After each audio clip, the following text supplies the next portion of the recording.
Hello, good morning. Good morning guys. Good morning mga lods.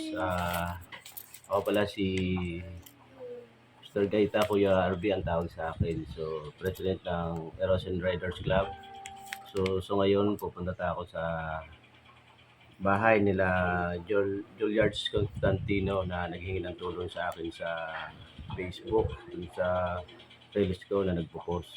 So, may sakit ang anak niya, so kailangan niya ng konting financial pambili ng gamot. So, nakahingi naman ako sa grupo ko sa Erosion Riders Club Manila Chapter. Shout out, salamat sa mga nagbigay. So, ibibigay natin to ngayong araw sa kanila. Ihatid ko ngayon. So, guys, maraming salamat. At ako pala si Kuya RB ng Sumilang Eagles Club. Silang Cavite, under by Calabarzon Region, under by Governor Vic Isip at Vice Gov Kuya Jun Calibara. So, sige po, pupuntahan ko po ito para may hatid ko ang kunting tulong na para sa anak nila. So, love, alis na kami ng bahay. Kasama ko si ate. So, alis na kami. Papunta na kami doon sa ating pupuntahan si kay Juliard ng Carmona, Cavite. So, yan. Ready na. Sus, wala pa pala akong helmet. Ang helmet. Kuha muna ako ng helmet. Lods, biyahe na tayo. So, ito yung ating pupuntang address. Diretso na tayo.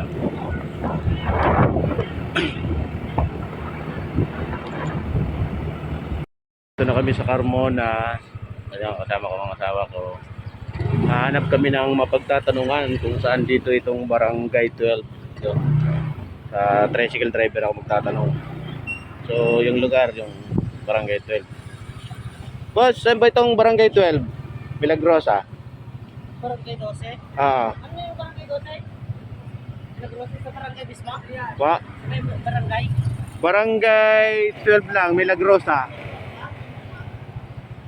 Kaya magtatanong ako saan. Nandito na kami sa pupuntahan namin. Block 10, lot 33. So, dito na kami sa pupuntahan namin. Yan. Yan, Sir Juliard ang ating pinuntahan. Saka yung anak niya, si Princess Nicole. Ito ba yun? Opo. Hello, Neng. Ang kanya panggamot sa epilepsy niya. So, sige. So, may nakuha naman kami.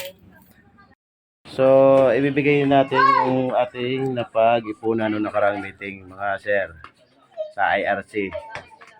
So, andito na si sir ha. At ito yung anak ko na may sakit na pinapagamot.